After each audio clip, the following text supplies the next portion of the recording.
Hello, I'm Carlos Gershenson from the National Autonomous University of Mexico, and Alisanjay asked me to speak about challenges in complexity science. I would like to start not with my own opinion, but with the opinion of several important figures in the field, and from this book called Complexity 5 Questions, which I edited 3 years ago. And it includes contributions by Peter Allen, Philip Anderson, Brian Arthur, Yanir Baryam, Eric Bonobo, Paul Schliers, Jim Crutchfield, Bruce Edmonds, Nigel Gilbert, Herman Haken, Francis Heligen, Bernardo Huberman, Stuart Kaufman, Seth Lloyd, Gottfried Meyer, Melanie Mitchell, Edgar Morin, Mark Newman, Grégoire Nicoli, Jordan Pollack, Peter Schuster, Ricard Solet, Tamás Vixek, and Stifel Wolfram. And these contributions were interview style, where each contributor was answering one specific question, and one of them was related to the future of complexity. So many of them gave their own insights on what challenges complexity has. And actually most of the people were worried about the future of complexity because actually there's no single definition of complexity, but on the one hand some people see this as a weakness, but also you can see it as a power, because if you have a very broad field, well, actually complexity can be applied to everything, then it can be a very powerful theory. On the other hand, it can be a weakness because there's a lack of agreement between what people mean by complexity in different fields. One could argue that actually there's no need for only one definition of complexity, that in practice what we need is to identify where each different definition of complexity is useful, and then how to interrelate them. And this led to the question of a common language across different disciplines. And many people have tried to do this with different ways. I mean, grand unified theories or theories of everything try to do this. But actually, information has been proposed recently as a common language across disciplines. One of the interesting benefits that a description of the world as information brings is that if you have a description of the world that's based on physics, then you try to describe everything in terms of matter and energy.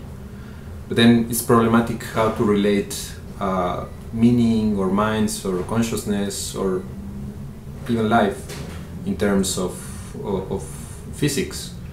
However, if you describe things in terms of information, you can use the same language in all disciplines, in economy, in physics, in biology, in cognition, in cognitive science.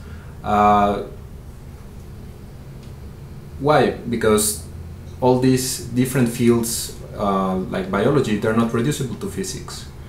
And with information, you don't need to reduce them. You're just using the common language to relate different fields. And the reason for why biology and many other phenomena are not reducible to physics is because of the complexity inherent in most of the natural systems that we face. And this complexity is given by interactions that generate novel information that cannot be predicted from initial or boundary conditions. And this limited predictability is what makes reductionism inadequate to describe higher level phenomena in terms of lower level phenomena. And also, one could argue that interactions, they're not material. I mean, they're not always describable in terms of matter and energy. However, they have causal effects on the real world, on the physical world. So also one could argue that interactions are as real as matter and energy.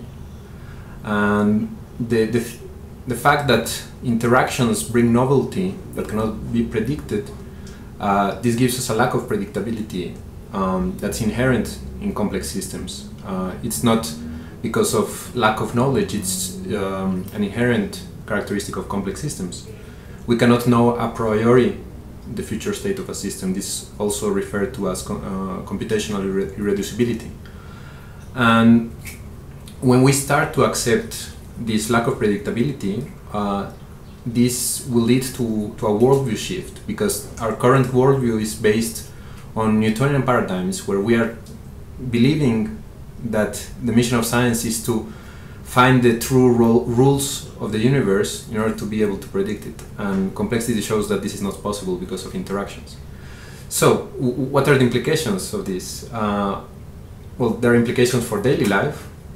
We cannot control everything, we cannot predict everything, so we need to adapt. There's also implications for philosophy, there's also for engineering, because if we cannot predict the future perturbations that the system will face, we better build adaptive systems that are able to face unpredicted situations. And for science, there are also very strong implications. Well, this leads to the question, is there a science of complexity? And also in this book, it was a very interesting exercise, because there were more or less three camps evenly distributed of people. One camp would say, no, there will never be a science of complexity, because complexity is everywhere, and it's like having, like Bruce Edmonds said, it's like having a science of the red things, because you can apply it to everywhere. It's too vague that it's not useful. And some other people would say, yes, of course there's a science of complexity, we use it every day, and they already give it as a fact. And some say, well, complexity has been around only for 25 years more or less, so it's a science in its infancy and it still has to deliver all its promises, so give it another 50 years and we can call it a science. And of course this question depends on how you define a science, no? But actually you can say that all these three different views, that complexity is already a science, that is a science in its infancy, or that it will never be a science, in a sense they are all right. Why? Because on the one hand, there is already a scientific study of complexity. That's what we have been doing for 25 years. It is scientific, it's within science. There are also lots of applications, methods that have been developed within the study of complex systems that have given use. And there is also lots of influence in all sciences. So the argument that there will never be a science of complexity could also be valid, because people who do systems biology, they're actually applying concepts from complex systems into biology, but they don't call it complex biology. Same people who do complex systems in physics, they don't call it complex physics. They just use the notions of complexity in their own field. So it seems that a tendency more, it's not so much towards a science of complexity comparable to physics, biology, chemistry, but more or less that complexity is affecting each and every science in its own right.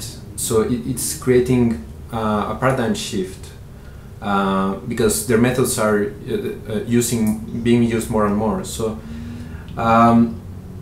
there is still this challenge of having a worldview that assimilates all the notions that the study of complex systems has brought. And well, I think that the shift will be complete only when the relevance of interactions is taught at elementary schools and we can use them in daily life. And well, these are very broad challenges, and I hope that in the next few years and decades we will find our way through this very interesting path.